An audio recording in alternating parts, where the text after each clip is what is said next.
The challenge: explore chiaroscuro, which means light and dark, light and shadow, using no conventional art supplies. Paint a still life. So I used a wrapper from some medication. I used a sharpened chopstick. I used a Q-tip, a number 2 pencil, some instant coffee, and some coffee grounds.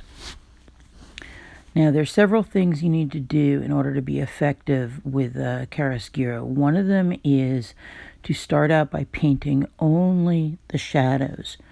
Do not mess up by outlining the entire object. If you do that, it will look flat.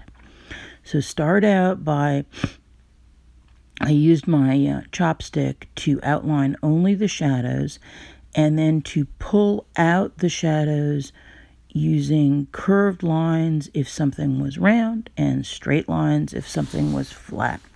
The idea is that you are going to be following the three-dimensional form of whatever it is you're painting. So with the table, notice that I'm going from left to right because the table is flat. With the bowl, notice that I'm using curved lines because the bowl is round. I also have a choice of thin or thick lines based on whether I'm using the Q-tip, which will give me a fat line. Notice the fruit is round, so I'm using curved lines, but I'm not messing up by painting the entire circle. I'm only painting the shadow side of each piece of fruit. And I'm using these curved lines to give it a sense of volume. The Q-tip makes a fat line, the pencil makes a very thin line, and the sharpened Q-tip also makes a very thin line. I can also get a variety of values. Regular coffee grounds give me a mid-tone. Instant coffee gives me a very dark value. And the very lightest value that I can create is when I use my finger and dip it in coffee grounds mixed with water. Not instant coffee mixed with water. Instant coffee will give me a darker value. Now, you notice you're getting a lot of crumbs and dust on your artwork. That's okay. You can blow that off later when the paper is dry. And at a certain point, you're going to see me lift my paper up and do that. Now, the other very important convention in creating a still life is to never include the light source. We know the light is coming from the right-hand side, probably from a lamp or window. But we don't know where the light is coming from.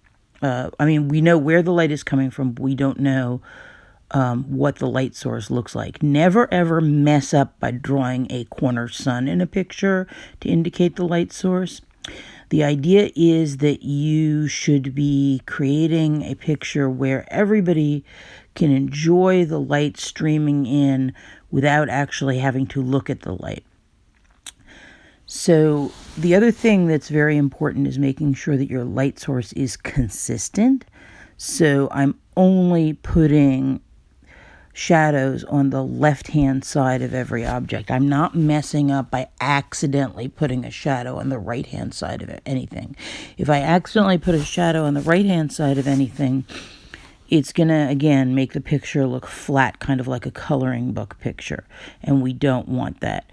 The way that we're going to distinguish the different objects to make it so that it doesn't look like all like one big blob, because we don't happen to own any white paint, is we're going to have to use the white of the paper for our lightest value. So you don't have any white, the white of the paper is where you leave areas blank. That's very, very, very important, and you've got to be very judicious about it. The other thing that you need to think about is how do you get a darkest value in?